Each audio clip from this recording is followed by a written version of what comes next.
This channel does not promote any violent, harmful, or illegal activities. All content provided by this channel is meant for an educational purpose only. UEN Jaipur is a perfect target for prospective students aspiring for good jobs, good education with future-ready skills.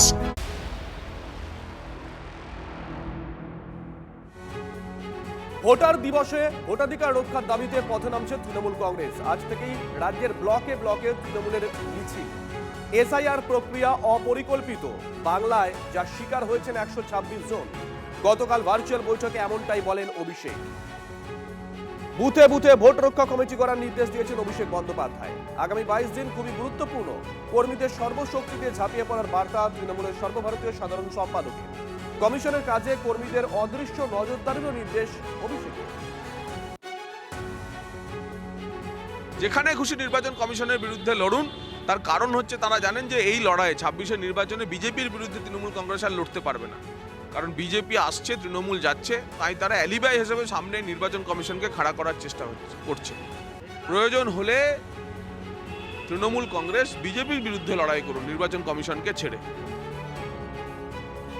এদিকে কয়েকদিন আগে অভিষেক বন্দ্যোপাধ্যায় রীতিমতন হুঙ্কার দিয়েছিলেন, কোর্টে হারিয়েছি, এবার ভোটে হারাবো। ঠিক কি বলেছিলেন?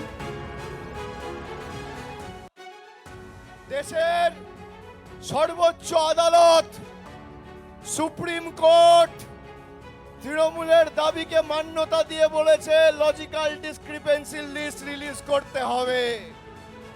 বিচারপতিরাও বলেছেন বিএলএ টুরা হিয়ারিং এ থাকবে।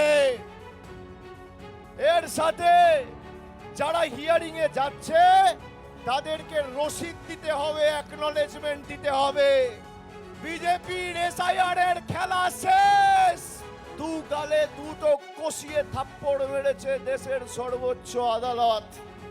আজকে কোর্টে হারালাম, এপ্রিলে ভোটে হারাবো, তৈরি থাকো।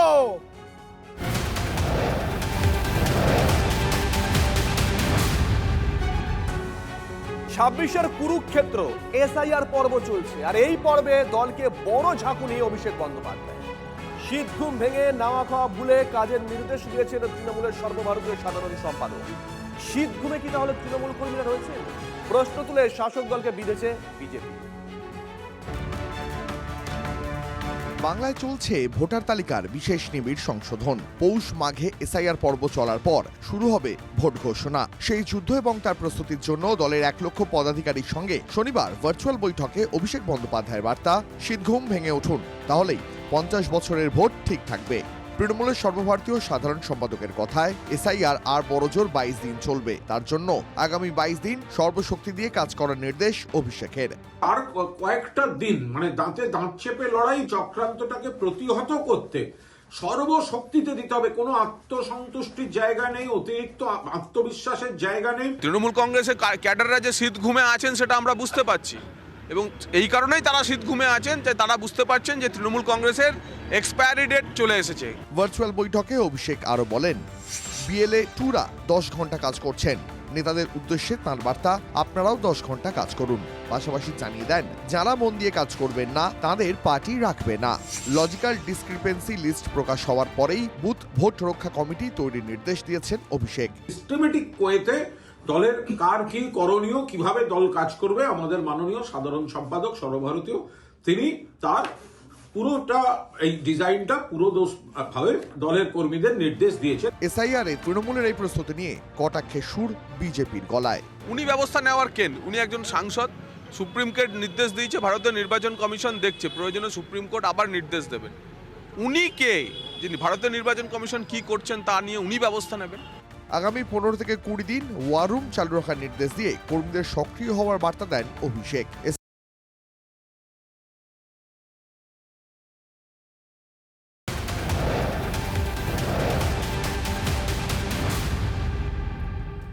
এদিকে আজ সিইও দপ্তরে যাচ্ছেন না অভিষেক বন্দ্যোপাধ্যায়। আজকে সিইও দপ্তরে যাচ্ছেন না অভিষেক বন্দ্যোপাধ্যায়। মনোজ আগরওয়ালের সঙ্গে সাক্ষাতের সময় চেয়েছিল তৃণমূল কংগ্রেস। 10 জন সদস্যকে নিয়ে তারা যেতে চেয়েছিলেন, কিন্তু যে খবর পাচ্ছি আমরা, কমিশনের কলকাতা দপ্তরে যাওয়ার কর্মসূচি আপাতত দলের তরফ থেকে স্থগিত করা হয়েছে। সিইও রবিবার না থাকায় কর্মসূচি স্থগিত, এমনটাই তৃণমূল সূত্রে খবর। সরকারি কর্মচারীদের ভয় দেখানো হচ্ছে। আমার দুজন অফিসারকে নোটিশ পাঠানো হয়েছে, কিনা তাকে সাসপেন্ড করা হলো। আমরা বলি তোমার ইলেকশন এখন ডিক্লেয়ার হয়েছে, কোন আইনের বলে তুমি নোটিশ পাঠিয়ে দিচ্ছ, সাসপেন্ড করছো, আর বলে দিচ্ছ এফআইআর করতে হবে না। আমি কারো দেখুন, এদিকে মনিরুল হক কিংবা ইআরও অথবা এইআরও, মানে বিতর্কিত ইআরও প্রতিটি ক্ষেত্রেই কড়া নির্দেশিকা জারি করে খালাস হচ্ছে নির্বাচন কমিশন। এফআইআর জারির নির্দেশ দেওয়া হলেও কাজের বেলায় লবডঙ্কা। কেন কমিশনের নির্দেশ অগ্রাহ্য? কাদের বরাভয় নিশ্চিন্তে রয়েছেন জেলা শাসকরা? হাতে অসীম ক্ষমতা থাকা সত্ত্বেও নিধিরাম সর্দারের ভূমিকা কেন নির্বাচন কমিশনের? একাধিক প্রশ্ন কিন্তু এসআইআর পর্বে উঠতে শুরু করে দিয়েছে।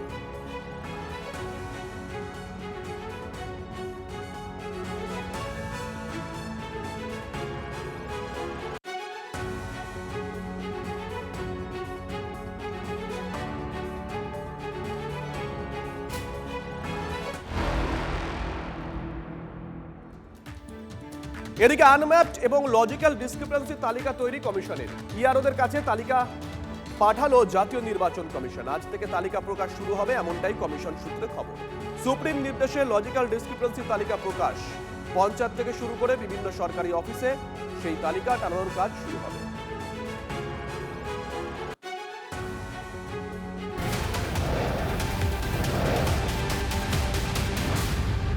আর এরই মধ্যে ভাঙড়ে লজিক্যাল ডিসক্রিপেন্সি লিস্ট নিয়ে বিতর্ক তৈরি হয়েছে। শুক্রবার ভাঙড়ে 2 নম্বর ব্লকে একটি তালিকা প্রকাশ করা হয়। আপনাদেরকে সেই ছবিও আমরা দেখিয়েছিলাম।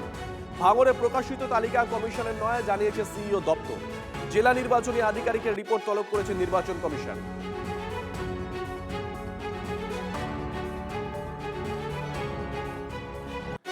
এদিকে লজিক্যাল ডিসক্রিপেন্সি তালিকা টানানোর কয়েক মিনিটের মধ্যেই খুলে নেওয়া হলো লিস্ট। গাইঘাটার ফুলসরা পঞ্চায়েতের ঘটনা। কমিশন থেকে তালিকা আসেনি, তাই লিস্ট খুলে নেওয়া হলো, দাবি বিডিও। গতকাল দুপুরে তাহলে কারা এই তালিকা টানিয়েছিল? পঞ্চায়েত অবশ্য বলছে তাদের গোটা বিষয়টা জানা নেই। দুটো, একটা ভাঙড় আপনাদেরকে দেখিয়েছিলাম, দেখুন গোটা রাজ্যে যখন তালিকা প্রকাশ হয়নি, ভাঙড় তার আগেই তালিকা প্রকাশ করে দিয়েছিল। ভাঙড় 2 নম্বর ব্লক, সেই লিস্ট নিয়ে বিতর্ক তৈরি হয়েছে। পাশাপাশি গাইঘাটা, সেখানকার ছবি আপনাদেরকে দেখাচ্ছি। গাইঘাটার ফুলসরা পঞ্চায়েতের ঘটনা। কমিশন থেকে তালিকা আসেনি, তাই তারা লিস্ট খুলে নিয়েছে, এমনটাই দাবি করেছেন গাইঘাটার ভিডিও। সেন্ট্রালি এখনো আসেনি, সেন্ট্রালি আসলে আমরা টাঙিয়ে দেবো। আমাদেরই নোটিশটা ছিল, ওটা আমাদের অফিসে যেটা আছে সেটা টাঙানো হয়েছিল। সেন্ট্রালি যদি আসে তখন টাঙিয়ে দেবো। সেন্ট্রালি আসেনি বলে খুলে নেওয়া হবে। আর আমার কাছে জানাও নাই যে ফুলসরাতে টাঙানো হয়েছিল আর খোলা হয়েছিল কিনা, সেটা আমাকে জানতেও হবে। প্রথমত বলি, ওটা বিজেপি শাসিত অঞ্চল। এই অঞ্চলের নেতৃত্বটা কেন টানালো আর কেনই বা তুলে নিল, সেটা সাধারণ মানুষের প্রশ্ন। আমাদের যুবরাজ, বাংলার সেনানায়ক অভিষেক বন্দ্যোপাধ্যায়, তিনি কোর্ট থেকে যখন রায় বের করার পর তিনি বলেছেন সাধারণ মানুষের জন্য প্রত্যেকটা অঞ্চলে, প্রত্যেকটা ব্লকে এবং প্রত্যেকটা গ্রাম পঞ্চায়েত এবং পৌরসভাতে এই লিস্ট টানানো থাকবে। পঞ্চায়েতে একটা লিস্ট টাঙানো হয়েছে, আমি দেখছিলাম টাঙাচ্ছিল, হঠাৎ খোলা হয়েছে লিস্টটা। তো লিস্টটা খোলা হয়েছে বিডিও নির্দেশে, এবং আমরা যেও দেখলাম যে ওখানে লিস্টটা সঠিকভাবে পরিষ্কার পরিচ্ছন্ন নেই, সাধারণ মানুষ এসে বিভ্রান্ত হবে, সেই কারণের জন্য খুলে রাখা হয়েছে। আগামীকাল লিস্ট টাঙিয়ে দেওয়া হবে, এই নিয়ে কোনো বিভ্রান্ত হওয়ার কোনো কারণ নেই তৃণমূলের। গাইঘাটার তৃণমূল কংগ্রেস নেতৃত্ব বলছেন যে ওই তালিকা নাকি টানানো হয়েছিল বিজেপির তরফ থেকে। আর এখানেই তো প্রশ্ন উঠছে, যদি ওনাদের অভিযোগ সত্যি হয়, তাহলে প্রশাসনিক দপ্তরে, সরকারি দপ্তরে ঢুকে কেউ এই তালিকা টানানো কি করে? সেই প্রশাসনের নিরপেক্ষতা নিয়ে প্রশ্ন উঠছে, পাশাপাশি প্রশ্ন উঠছে কার্যপদ্ধতি নিয়েও। এটা তো গাইঘাটার ছবি গেল। ভাঙড়ের ছবি কার্যত একই ছবি ছিল। গতকালই আপনাদেরকে দেখিয়েছিলাম, বারবার আমরা বলেওছিলাম গোটা রাজ্যে কোথাও তালিকা প্রকাশ করা হয়নি, তার মধ্যেই ভাঙড় তালিকা প্রকাশ করে দিয়েছিল। দুটো ছবি আপনাদেরকে দেখাচ্ছি, আর দুটো ছবি প্রশ্ন তুলতে বাধ্য করছে যে এত উৎসাহ কার? এই তালিকার সত্যতা কি? তালিকা কোথা থেকে এসেছিল? কার মস্তিষ্ক প্রসূত? কে নির্দেশ দিয়েছে? হ্যাঁ, এসআইআর এই যে তথ্য টাঙানোর জন্য এত জোর দেওয়া হচ্ছিল, তার পিছনেটা চক্রান্ত ছিল, মানুষকে বিভ্রান্ত করা। নির্বাচন কমিশনের বিরুদ্ধে তারা যেটা আওয়াজ তুলছে, যাতে মানুষ তাদের সামিল হয়, কেন্দ্র সরকারের বিরুদ্ধে যাতে মানুষকে খেপানো যায়। কিন্তু এখানকার মানুষ খুব শান্তভাবে সব করছেন। আর অসঙ্গতি নয়, হয়তো এআইয়ের মাধ্যমে করতে গিয়ে কিছু নাম এসে গেছে, একার আকার ইকার ছোটোখাটো ভুল এসে গেছে। যন্ত্র তো আর অত বোঝে না, সেখানে অনেক বেশি নাম এসে গেছে। কিন্তু বয়স্কদের বাড়িতে লোক পাঠিয়ে ভেরিফিকেশন হচ্ছে, একবার গিয়ে দেখা করলেই হয়ে যাচ্ছে, সেটাকে ইস্যু বানিয়ে পুরো ব্যাপারটাকে ভেস্তে দেওয়ার চক্রান্ত। তারই একটা ভাগ এখানে সরকারিভাবে পশ্চিমবঙ্গ সরকারের লোকেরাই এ ধরনের ভুলভাল লিস্ট তৈরি করে মানুষকে বিভ্রান্ত করছে।